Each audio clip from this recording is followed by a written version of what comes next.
High বন্ধুরা, কেমন আছো তোমরা? আশা করি ভালো আছো। আজ আমি একটি শর্টপুঁটি মাছের রেসিপি করে দেখাবো। এখানে আমি শর্টপুঁটি মাছ নিয়েছি, নুন হলুদ মাখিয়ে রেখেছি। আর এখানে সর্ষা, পোস্ত, কালো সর্ষা আর সাদা সর্ষা আছে, আর পোস্ত আছে, কাঁচা লঙ্কা আছে। এগুলোকে আমি এটা দিয়ে আমি রেসিপিটা করব। আর এখানে টমেটো কুচি আছে, আর ধনেপাতা আর কাঁচা লঙ্কা চেরা। প্রথমে আমি মাছগুলো ভেজে নেব।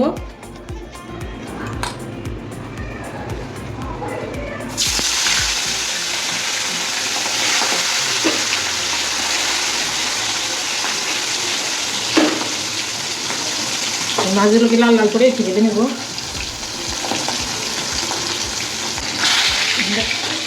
আমার মাছগুলো ভালোভাবে ভাজা হয়ে গেছে।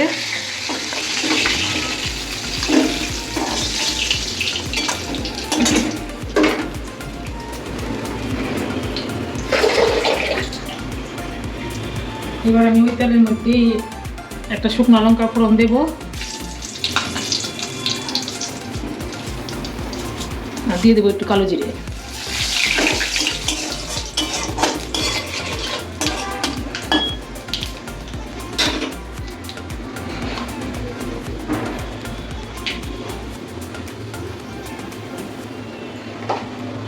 দিয়ে দিব সামান্য একটু জিরার গুঁড়ো।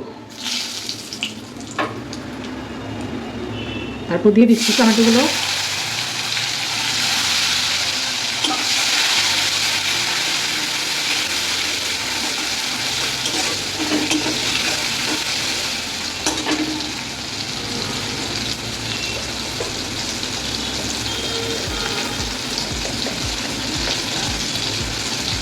হাফ চামচের মতো হলুদের গুঁড়ো দিয়ে দিলাম।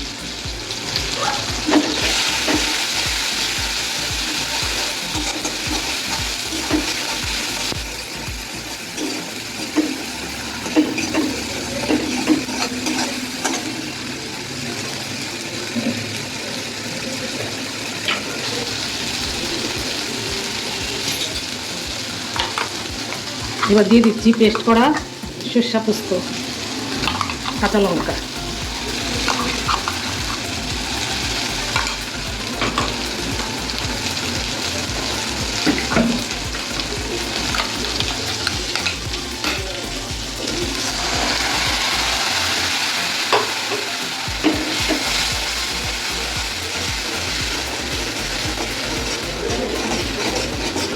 এবার আমি তেল উপরে ভাসা অবধি একটু নাড়াচাড়া করবো।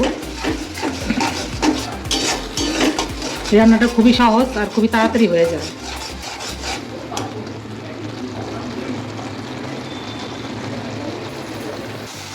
মশলাটা আমার ভালোভাবে কষে গেছে বন্ধুরা। এবার আমি জল দিয়ে দিচ্ছি পরিমাণ মতো।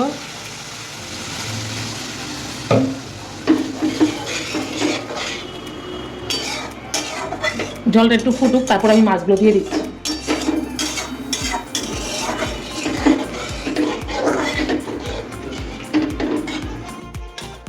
ঝোলটা আমার ভালোভাবে ফুটে গেছে, আমি এবার মাছগুলো দিয়ে দিচ্ছি।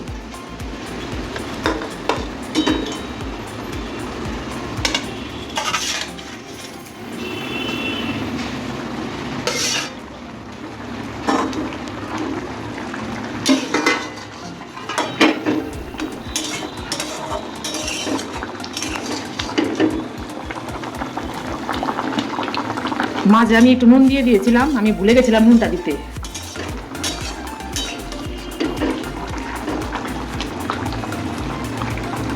ঢাকা দেবো 4-5 মিনিটের জন্য ঢাকা দেবো, আর একটু আঁচটা একটু কমিয়ে দেবো।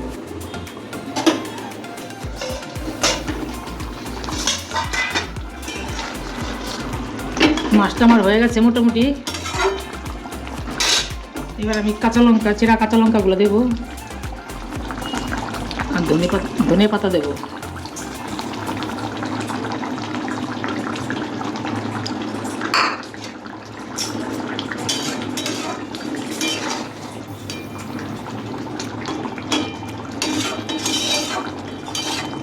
আর 1 মিনিটের মতন হোক, তারপর নামিয়ে ফেলবো।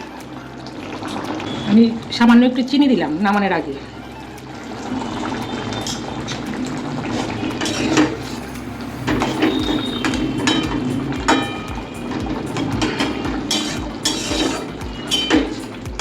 আমি আমি এখন নামিয়ে নেব, আমার হয়ে গেছে তরকারিটা।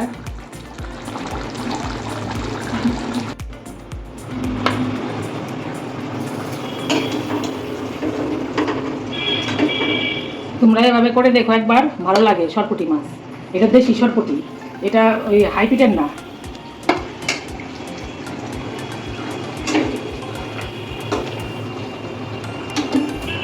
আর যদি ভিডিওটা ভালো লাগে বন্ধুরা, লাইক কমেন্ট শেয়ার করে দিও।